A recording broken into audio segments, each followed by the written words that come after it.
Netflix says yes. After the festival run, the sales agent meetings, the aggregator submissions, the months of waiting, Netflix says yes. They want your film, and then they're sending over a contract.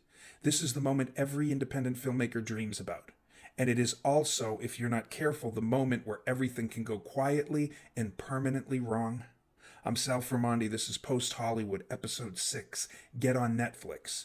Today we're going to go inside the Netflix contract, what it actually looks like, what terms mean, what the traps are, and the one financial misunderstanding that costs indie filmmakers more than any other single mistake in the entire film distribution process.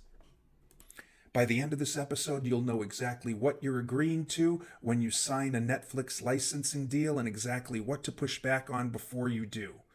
A Netflix licensing deal is not a sale. Netflix is not buying your film. They're renting the rights to stream it for a specific period of time in specific territories for a specific licensing fee. When the term ends, the film distribution rights come back to you and Netflix removes the film from their platform. That distinction changes how you think about every single term in the contract. A Netflix licensing deal for an independent film has three core components. First is the licensing fee. That is the flat amount Netflix agrees to pay for the rights to stream your indie film during the contract term.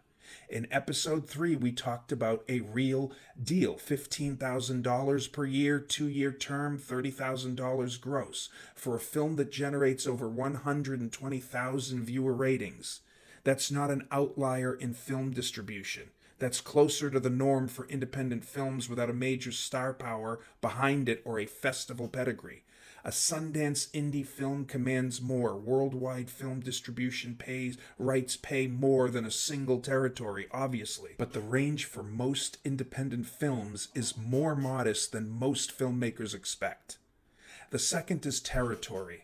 A deal covering the United States and the United Kingdom is different from worldwide rights. A territory tied up in a Netflix film distribution deal for 2 years is a territory you cannot sell to anyone else during this period. The third is the term. Standard for an indie film distribution deal is typically 2 years. And here is the detail most independent filmmakers miss. The term begins on the date the film becomes available on the platform, not the date that you sign, not the date that you deliver, the date it goes live. And there can be months between the signing and the delivery. And the more months between the delivery and the launch, that's going to change the price during all of the time your film is tied up. But the clock on your licensing term has not yet started. Here's something that shocks almost every independent filmmaker who learns it for the first time. Netflix will not tell you how many people watched your film. They know.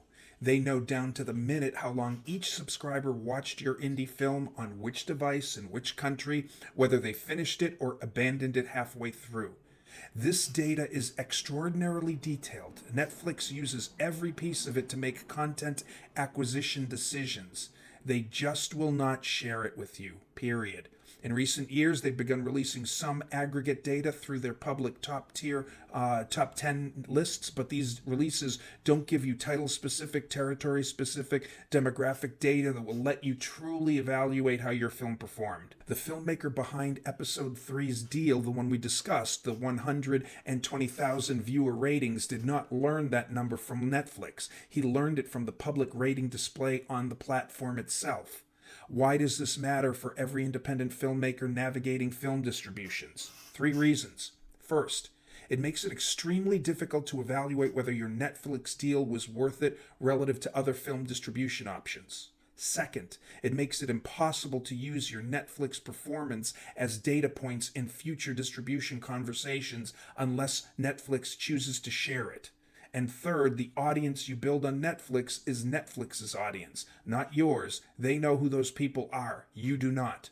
Negotiating for basic viewership reporting as a contract term is worth attempting, at minimum, knowing going in that you will receive little to no performance data helps you set realistic expectations.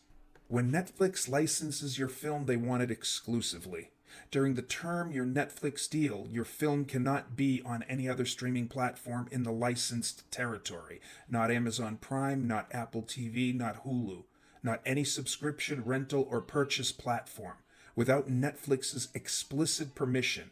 If your film was already generating revenue on other platforms, that revenue stops the moment your Netflix exclusivity begins.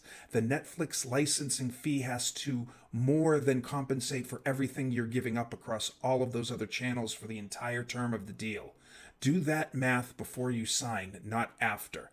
Exclusivity also applies to theatrical. In most Netflix licensing deals for independent films, theatrical rights in the licensed territories are restricted during the Netflix window.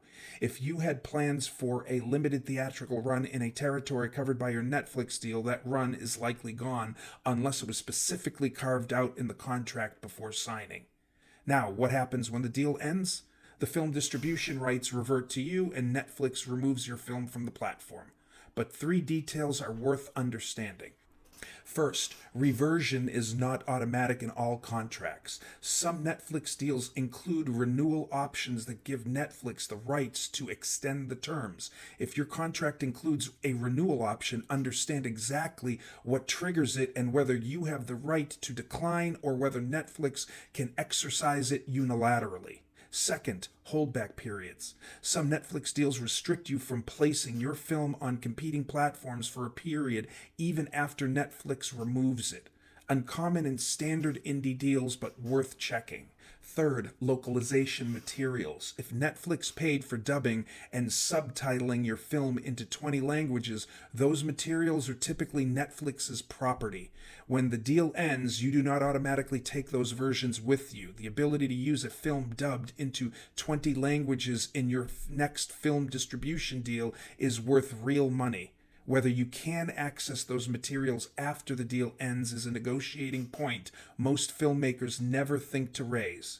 Here's the honest truth about negotiating with Netflix as an independent filmmaker without major representation or a film that generated extraordinary film festival buzz. You don't have much leverage. Netflix knows this. Your sales agents know this.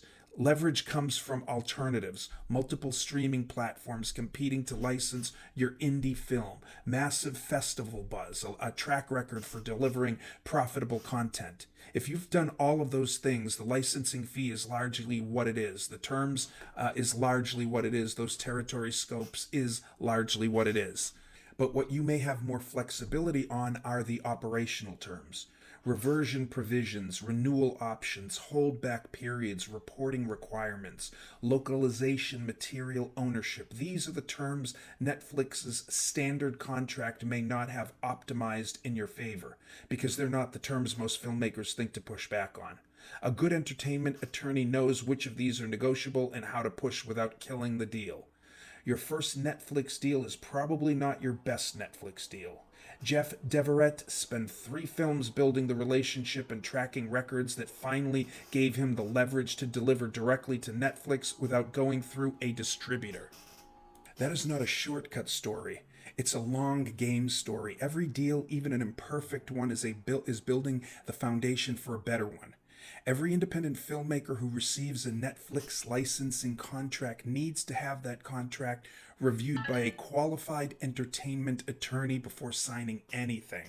This isn't a suggestion. It is a non-negotiable requirement. Entertainment law is a specialized field. A general practice attorney is not equipped to review a streaming license contract. You need someone who has reviewed film distribution contracts before, who knows what's standard and what is unusual, and who can identify the provisions that cause problems 2 years from now when you've forgotten what you signed. The cost is typically between $1,000 and $3,000. Compare that to the cost of signing away rights that you didn't mean to sign away, or missing a renewal clause that locks your film into a second term that you didn't want. The attorney fee is the cheapest insurance you will ever buy. Entertainment lawyers practice in most major cities. Film festival organizations and your state sales agents can provide you referrals. The Volunteer Lawyers for Arts organization provides assistance to filmmakers who cannot afford full fees. Of all of the financial misunderstandings that the independent filmmakers carry into the film distribution world, one is more costly than all of the others combined. They believe that getting into Netflix means their film will make money, real money, career-changing money.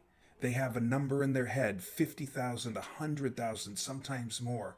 And when the actual deal arrives and the actual number is significantly smaller, and then the sales agent takes 15% and the aggregator takes their piece and the localization costs come off and the taxes apply, the filmmaker is left with a net figure that doesn't remotely resemble what they imagined. $15,000 per year, examples from episode 3, is not an outlier. It's closer to the norm. So what does a Netflix deal actually give you?